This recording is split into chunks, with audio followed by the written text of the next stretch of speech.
한번 말씀의 제목을 한번 따라 해볼까요? 진화하는 롯, 진보하는 아브라함. 오늘의 말씀은 진화하는 롯, 진보하는 아브라함, 이라는 주제의 말씀으로 은혜를 나누고자 합니다.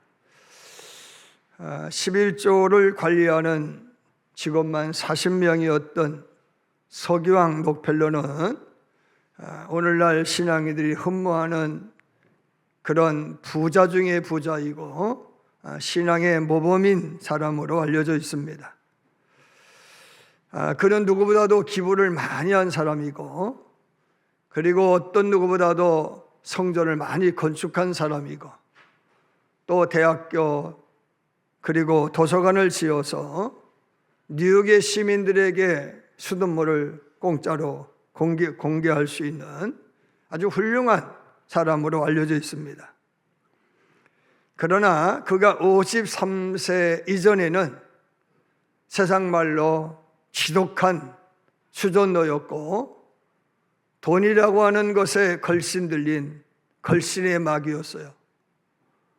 그래서 그는 자기 사업에 방해가 되는 기업이라든지 사람들을 해요, 협박, 공갈, 그리고 또 인수합병하여서 남들을, 다른 기업을 아주 자기 일에 끼어들지 못하게 미국의 석유의 95%를 독과점하는 못된 기업주였어요. 더 나아가서 노동력을 착취하는 저임금으로 유명한 아주 악독 기업주였다라고 그렇게 사가들은 이야기를 합니다. 그렇게 돈을 많이 벌었어요. 악독 기업주, 노랭이 소리 들어가면서 많은 돈을 벌었어요. 53살 되어지는 어느 날부터 이상하게 마음에 허무가 찾아왔어요. 기쁨이 없는 겁니다. 먹어도 배부르지 못하고, 마셔도 만족하지 못하고, 가짐에도 불구하고 재미가 없어요. 행복하기보다는 불행한 거예요.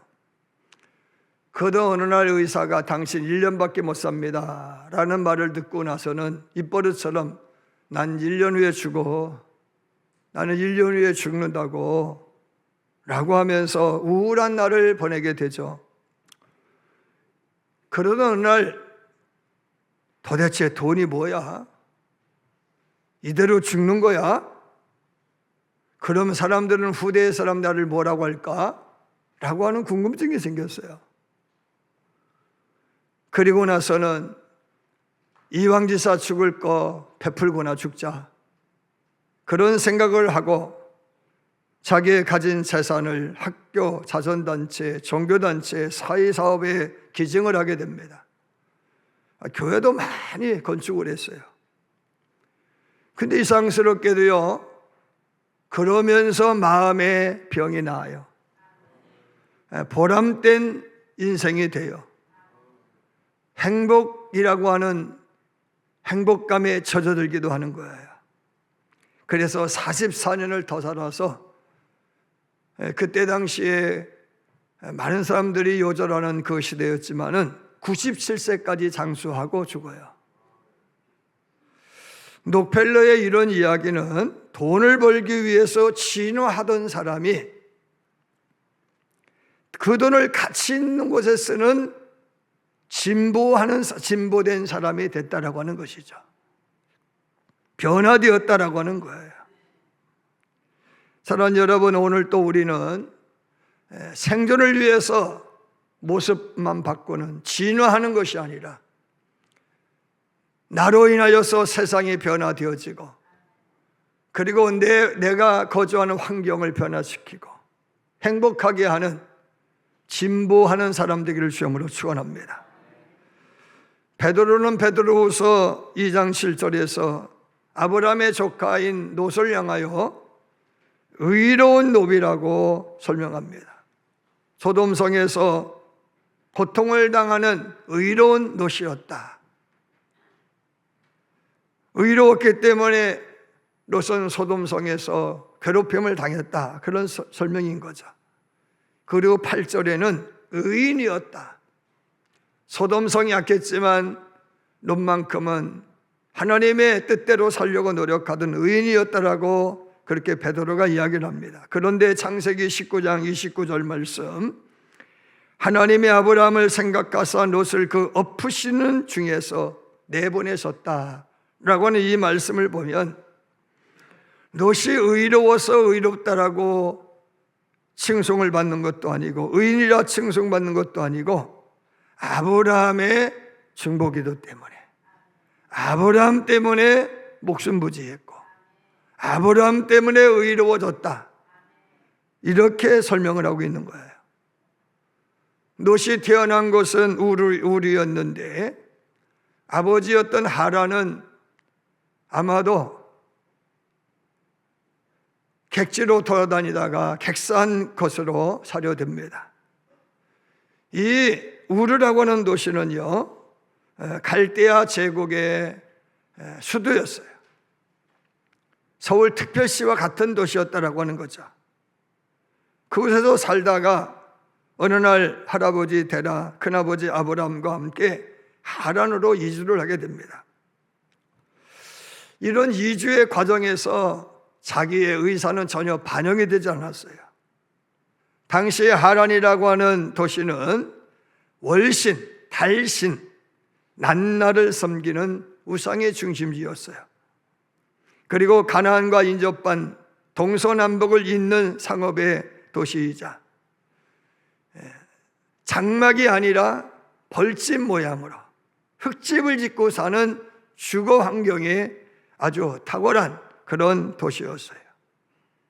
그러므로 하란은 세련되고 화려하고 풍족했지만은 음란한 도시였고, 더 나아가 상인들이 많이 모이다 보니까 그 상인들의 재물을 약탈하려고 하는 강도들이 설치는 그런 폭력의 도시였어요.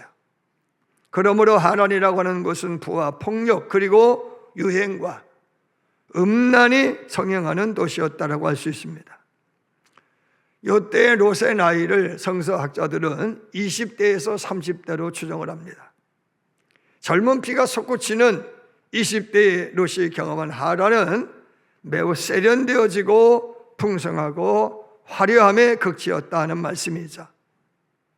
당시의 사람들은 타산을 위해서 신전에 가서 매음하는 것을 당연시 여겼어요.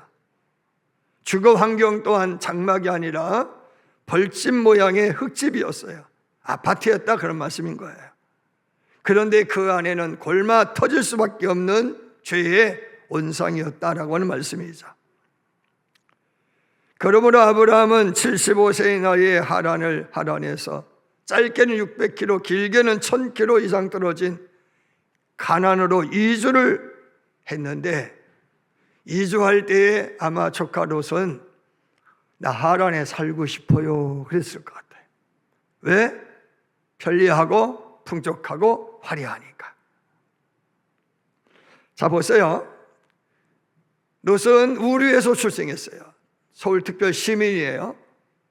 하란에서 생활해요. 우리나라로 보면 부산과 같은 도시에서 또 생활을 하는 거죠.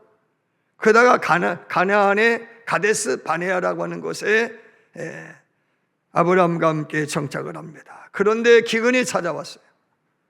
해서 어쩔 수 없이 남쪽으로 피난 내려갔는데 네겝 사막을 지나서 이제 나일강의 삼각주가 발견해 있는 풍족한 애굽 땅으로 가게 되어지는 거예요. 애굽은요, 당시의 세계 최강대국이에요. 문화가 찬란합니다. 신전들이 보기만 해도 그 신전 앞에 절로 고개가 숙여집니다.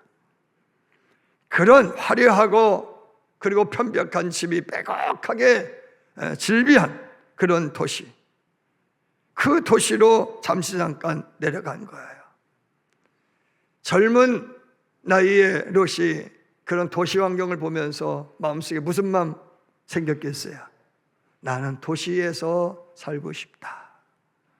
여러분의 자녀들이 논산에서 살래, 도시에서 살래, 그러면은 어디에서? 도시로 가고 싶다 그래요.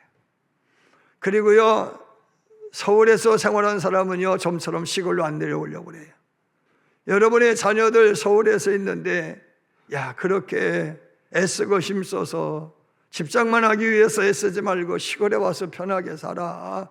안 온대요, 안 온대. 응? 왜? 편리한 게 좋은 거예요. 유행이 더 좋은 거예요. 풍족한 게 더 좋은 거예요. 그렇기 때문에 아마 아브라함의 조카 롯도 도시를 동경하는 사람이 있을 거다, 그런 말씀인 거죠. 그런데요, 은혜 안에 있는 사람과 은혜 밖에 있는 사람은요, 보고 느끼는 것이 달라요. 은혜 안에 사는 사람은 은혜만 보여요. 감사만 보여요. 은혜 밖에 있는 사람은 불평만 찾아요. 여러분, 꽃꽂이 이뻐요, 안 이뻐요?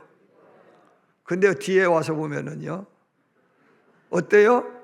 형편이 없어요. 여러분, 왜 굳이 뒤로 와서 보려고 합니까?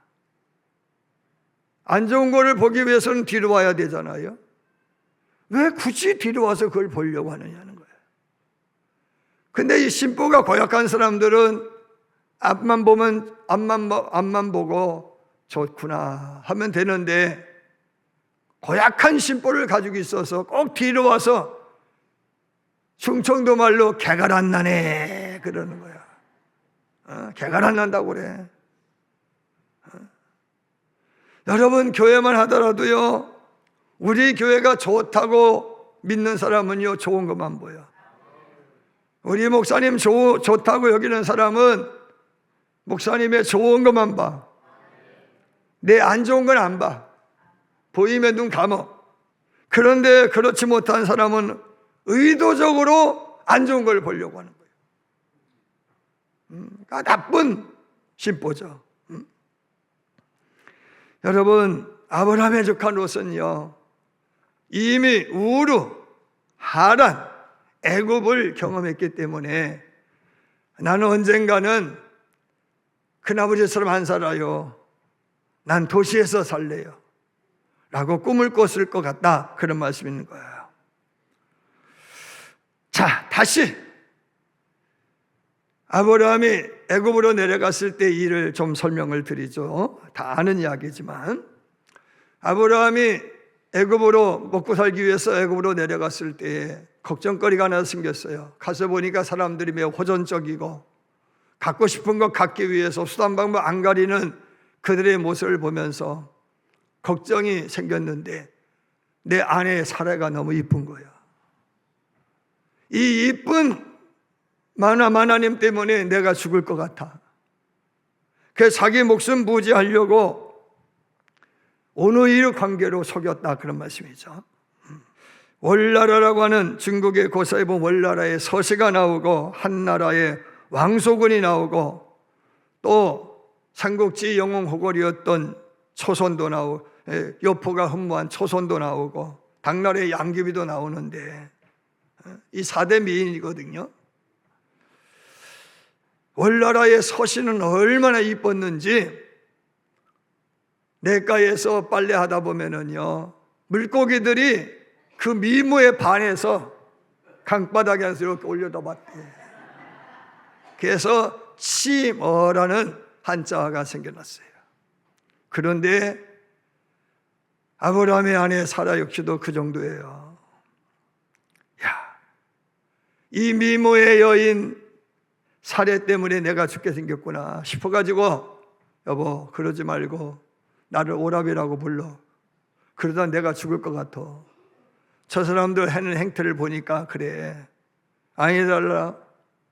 국경 검문소를 딱 도착하는 동시에 검문하는 그들이 눈이 뒤집혔어. 사라의 미모에 눈이 뒤집혀가지고 상급자에게 보고를 하니까, 상급자는 왕궁의 내시에게 연락을 하고, 내시는 바로 임금에게 보고해서 바로 임금이 얼마나 이쁘어서 그래? 하면서 내려와서 보니까 흠모할 만한 미모였다, 그런 말씀이죠. 그래서 아브라함에게 어떤 관계요? 라고 물어보니까 온누이 관계라고 하니까, 그러면은 이 동생 나한테 주셔 라고 해서 은금 배물과 가축을 많이 주었다라고 말씀하고 있어요. 자기 살려고 아내의 인격과 아내의 생각과 행복은 저버린 거죠. 아브라함 참 못돼 먹었잖아요. 참 못돼 먹었죠. 아브라함 이때까지 생사와 복을 주관하시는 분은 하나님이신 것을 모르는 거예요. 여기까지 인도해 주신 하나님이 어떤 분인지를 잘 모르고 있는 거예요. 기근의 문제도 하나님은 해결할 수 있겠지만 자기 생각으로 이곳까지 왔다가 이런 낭패를 본 거예요. 자, 바로는 아브라함에게 12장 16절 말씀에 보니까 아브라함이 섭섭하지 않을 정도로 후대했다라고 말씀하고 있어요. 납시다. 후대했다. 후대했다라고 하는 말은 일을 그렇게 마무리했다 그런 이야기예요. 종지부를 찍었다 그런 말씀인 거예요. 그러므로 바로로부터 지창금을 받은 아브라함은 이러지도 못하고 저러지도 못하는 징태 양난의 빠지가 된 겁니다. 아내를 돈과 바꾸었어요. 원적으로 되돌릴 수가 없어요. 내심으로 해결할 수 없는 일에 직면한 거예요. 하나님의 개입하지 않으면 안 되는 일에 직면했다 그런 말씀인 거예요. 그런데 놀라운 일이 벌어졌어요. 바로 왕이 사례를 첩으로 두어서 품으려 하는 순간인데 지창금 주어서 모든 일의 절차를 마무리했는데 이상하게 가정에 재앙이 임했다 그렇게 설명하고 있어요. 그것도 답시다. 큰 재앙. 큰 재앙이 임했다라고 해요. 왜 그럴까? 이런 적이 없는데 왜 이런 일이 생겨났을까? 이럴 수가 없는데 라는 궁금증에 빠져 있는 어느 날 하나님이 바로의 꿈에 나타나셨어요. 예끼 이놈, 내가 택한 나의 종 아브라함의 아내 사례를 네가 취하려고 그래? 너 급살 맞아 죽어. 그때 당시에 내린 징벌 중에 하나가 뭔가 하면은 성서학자들은요, 사례를 품을 수 없도록 병으로 눕게 했다 이렇게 해서 병으로 눕게 만들었다 그런 말씀. 그러면서 하나님의 추상같이 남의 아내를 왜 네가 취하느냐고 나무라니까, 아니 저는 잘못한 거 없어요. 저 사람이 오누이 관계라고 그랬잖아요. 누이라고 했잖아요. 그리고 내가 섭섭찮게 지창금을 주었습니다. 많은 양과 소와 노비와 암수, 나귀, 약대를 낙타떼를 대가로 지불했습니다. 이 문제 끝난 문제입니다. 나는 죄 없어요. 그러니까 하나님이 너 죽을래? 그러는 거니까 아무 소리 못하고 사례를 돌려보내 주었는데 거기에다 지창금 준 거에 따따블로 주어서 보낸 줄로 믿습니다. 자, 이 일이 아브라함에게 큰 문제가 됐어요. 절제에 은금 배물도 생겼고 가축이 늘어났어요. 롯도 늘어났고 아브라함도 늘어났어요. 그러면서 아브라함의 종들과 롯의 종들이 물 문제 가지고 초지 문제 가지고 쌈질하는 일이 발생했다 그런 이야기예요. 그 전까지만 해도 행복했는데 하나님이 바로의 것을 빼앗아서 아브라함에게 주었는데 그것 때문에 가족이 불행하게 됐다 그런 말씀인 거예요. 사랑하는 여러분, 오늘 우리는요 갖지 말아야 될 것 가짐으로 인하여 불행해지는 수가 있다는 거예요. 철학자이면서 연세대학교 명예교수였던 김영석 교수님 100년 살아보니 라는 책을 쓰셨잖아요. 100세를 살아보니 신은 인간에게 시련은 주지만 악만 우리를 유혹하더라. 하나님 우리에게 시련을 주지만 악만은 유혹하더라. 뭘로 유혹해요? 돈으로 유혹해. 성으로 유혹해. 그러면서 이런 말씀하셔요. 인간의 인격의 성장이 70이라면 70만 가지면 된다. 80, 90팩을 가지면 사단 난다. 그렇게 설명을 해요. 분에 넘치는 20의 재산 때문에 인격이 손실을 받게 되고 지지 않아야 할 짐을 지고 사는 것 같은 고통과 불행에 놓이게 된다. 아브라함의 관계, 롯의 불편한 관계도 그로 인하여서 시작했다. 그런 이야기. 졸지에 너무 재산이 늘어난 거예요. 감당할 수가 없는 거예요. 그래서 결국에는 고륙상전의 비극이 발생할 것 같으니까 기도 끝에 아브라함이 결정을 하게 되죠. 어떤 결심입니까? 네가 우하면 나는 좌하고 너가 좌하면 나는 우하겠다. 그러니 너가 먼저 어디에서 살 건지 결정해라.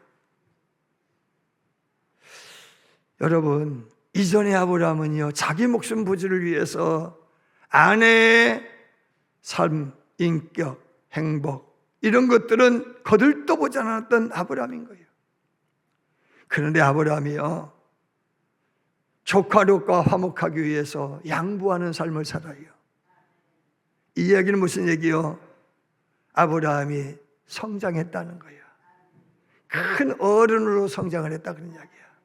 마음씨 고운 훌륭한 사람이, 인품을 가진 사람이 됐다, 그런 말씀인 줄 믿으시길 바랍니다.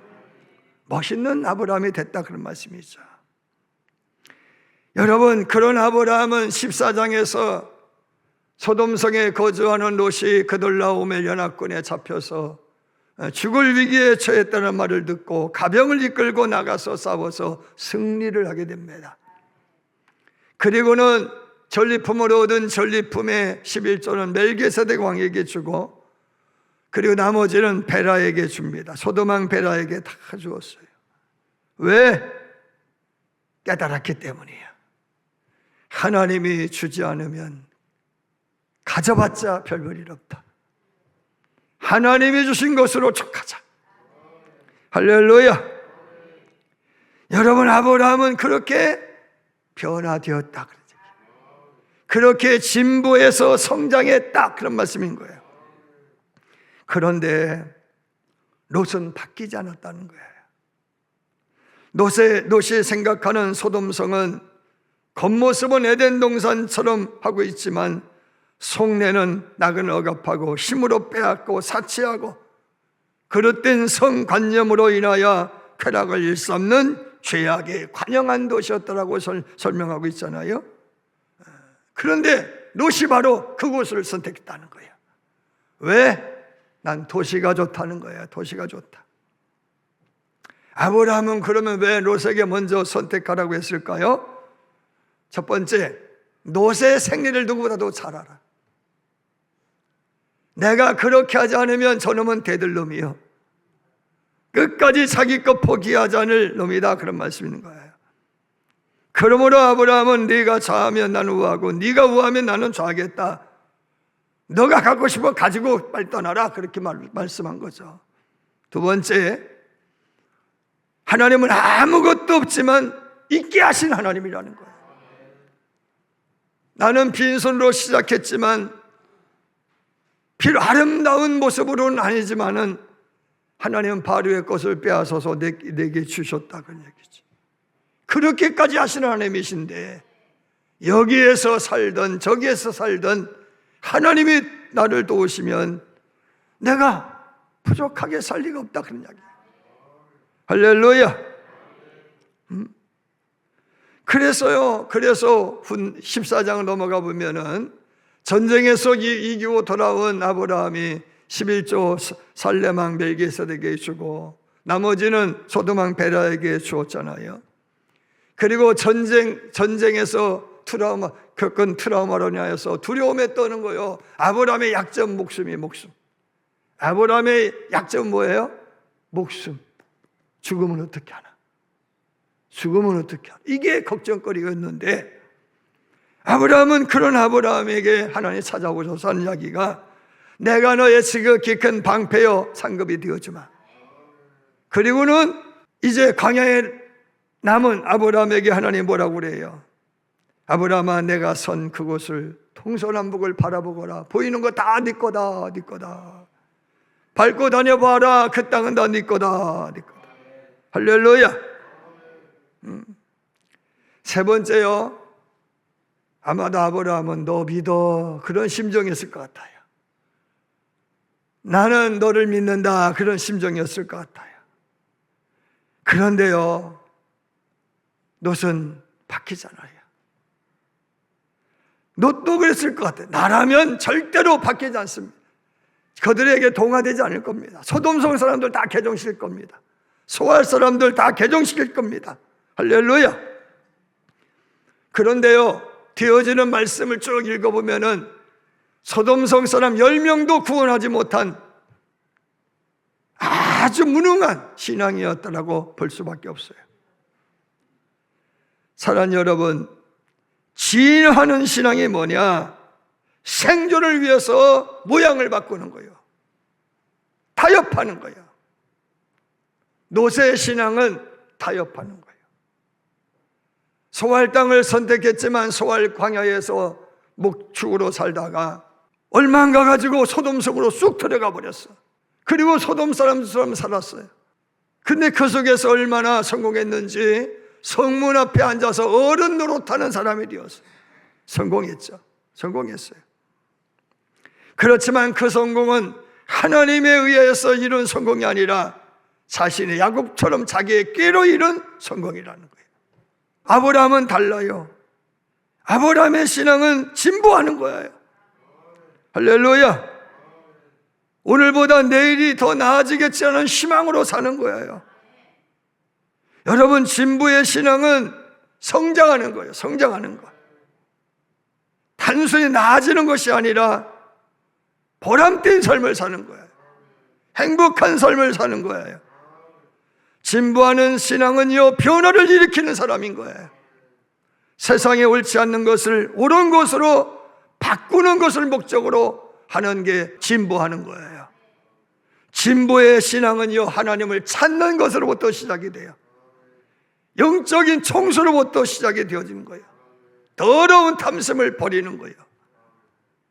진보의 신앙은 하나님의 약속을 믿는 믿음으로부터 신앙하는 거예요. 사랑하는 여러분, 진화하는 신앙은 환경에 적당하게 타협하는 신앙이죠. 변화를 두려워해요. 내가 속한 신앙의 공동체를 하나님의 뜻대로 바꾸려 하지 아니하고, 바꾸기 위해서 희생하고 노력하지 아니하고, 그 공동체를 장악하기 위해서 수단 방법을 가리지 않는 신앙이 진화의 신앙이다, 그런 말씀이에요. 진화하는 신자는요, 천사의 말을 하고 행동을 해요. 가증돼요. 종교 분리를 주장하면서 실제로는 종교 유착에 힘을 쓰는 거예요. 그러나 그것은 양의 탈을 쓴 이리의 모습인 거예요. 하나님의 사람은 진화하는 것이 아니라 진보하는 거예요. 할렐루야. 사랑하는 여러분, 이제 아브라함이요, 앞에서 설명드린 것처럼 얼마나 부자가 되었는지 소돔 성문 앞에 앉아가지고 지나가는 사람들을 헤아릴 수 있는 사람이 되었고, 말씀 보면은요, 천사를 막 겁박을 하고 잡아다가 추행하려고 할 때에 롯이 말리니까 이런 말을 해요. 너가 우리의 재판관이냐? 이런 소리를 해요. 그 정도로 비판할 줄 알고 지적질하는 사람이었다, 그런 말씀인 거예요. 오늘날 세상에 보는 우리 교인들, 크리스천들은요, 목회자들은요, 잘났어요. 똑똑해요. 틀린 것 바로 찾아내요. 잘못된 것 바로 알아요. 지적질 잘해요. 그런데 어째요? 변화는 못 시켜요. 롯은 변화를 시키질 못해요. 왜? 거래를 목적으로 하기 때문에 그런 거예요. 신앙은 거래를 목적으로 하는 게 아니에요. 하나님의 영광을 목적으로 해야 되는 거예요. 할렐루야. 자, 롯의 신화의 속도가 얼마나 빨랐는지 19장 9절 말씀에 보면은 이자가 들어와서 거류하면서 우리의 법관이 되려 하는 것 같다 라는 기록에서 얼마나 그들과 쉽게 동화되었는지를 설명하고 있어요. 법관처럼 행세했다. 소돔성 사람들의 온갖 죄악에 대해 지적했다 그런 말씀인 거예요. 그러나 그들과 다르지는 않았다 그런 말씀인 거예요.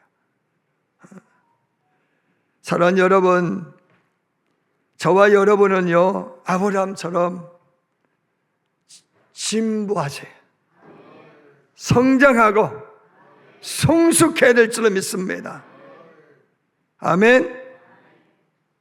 되어지는 말을 보면은요, 특별히 19장 말씀 보면은 소돔성의 유황이 막 쏟아져가지고 불난리가 나고 재산과 인명이 손실할 때 빨리 넣어서 소활성 지나서 뒷산으로 도망가 그러니까요. 러시아는 이야기가 이거예요. 19장 19절 보면은요, 산까지는 도망갈 수 없으니 소활로만 도망가게 해달라. 저까지는 갈 수 없다 그런 얘기. 왜? 돈가만이 지구소는 저까지는 못 가겠다 그런 얘기지. 응? 생명의 경각이 달렸음에도 불구하고 부를 포기할 줄 몰라. 불쌍한 롯인 거예요. 이게 진부하지 못하는 진화하는 사람의 모습인 거예요. 100년을 살아보니의 저자 김영석 교수님이 그런 말을 하죠. 서울 북쪽 S대학, 아마도 서울 북쪽의 S대학 하면은 서모로 시작하는 대학이겠죠. 구한말 조상으로도 물려받은 어느 재력가가 그 학교를 세웠어요. 그런데 나라의 큰 녹을 먹는 관리였던 친구는요, 야, 이 재산 지키기 위해서 직업도 갖지 않고 재산 지키기 위해서 부지런히 살았다는 거예요. 그분은 왕실의 종친이었다고 그래요. 그러다가 67세가 되었어. 어느 날 김영석 교수님에게 찾아와서 이렇게 말을 해요. 차라리 재산 없었으면 떳떳하게 사회인의 한 사람으로 보람있게 살았을 텐데 재산 지키기 위해서 인생 다 낭비하고 말았다. 자식들은 뿔뿔이 흩어져 버리고. 사랑하는 여러분, 노스에 이룬 부는 버려야 될 부였는데 버리질 못해. 그리고 소알로 피난 가고 결국에는 어디로 가요? 천사가 말한 그 뒷산으로 올라가는 거예요. 거기 올라가서 자기 딸들과 관계를 맺어서 민족이 탄생했는데 모압족과 암몬족이잖아요. 이들은 여호와의 총에 들어오지 못한다라고 주님께서 못 박을 정도로 이스라엘의 옆구리에 가시 노릇을 한 민족이었다라고 하는 말씀이에요. 따라합시다. 행복은 나다움에서 나온다. 행복은 나다움에서 나온다는 말이 있어요. 나다움이 뭐예요? 그리스도의 나다움이 뭐예요? 독창성. 신앙의 나다움은 뭐예요? 그래도 하나를 의지하는 거예요. 그래도 성경대로 사는 거예요. 여러분, 타협하지 않고 세상을 변화시키는 거예요. 아브라함은 실수했어요. 실수를 반복하지 않아요. 나중에는요, 아들까지 바치는 아브라함이 된 거예요. 왜? 진보했기 때문에 그래요. 모습만 바꾸지 않았다 그런 이야기예요. 내면을 바꿔버렸다 그런 말씀인 거예요. 진화는 생존을 목적으로 하지만 진보는 공생과 공영을 목적으로 하는 거예요. 인류는 진화했죠. 그러나 진화의 이면에는 욕심이 있어요. 욕심, 탐욕이 있어요.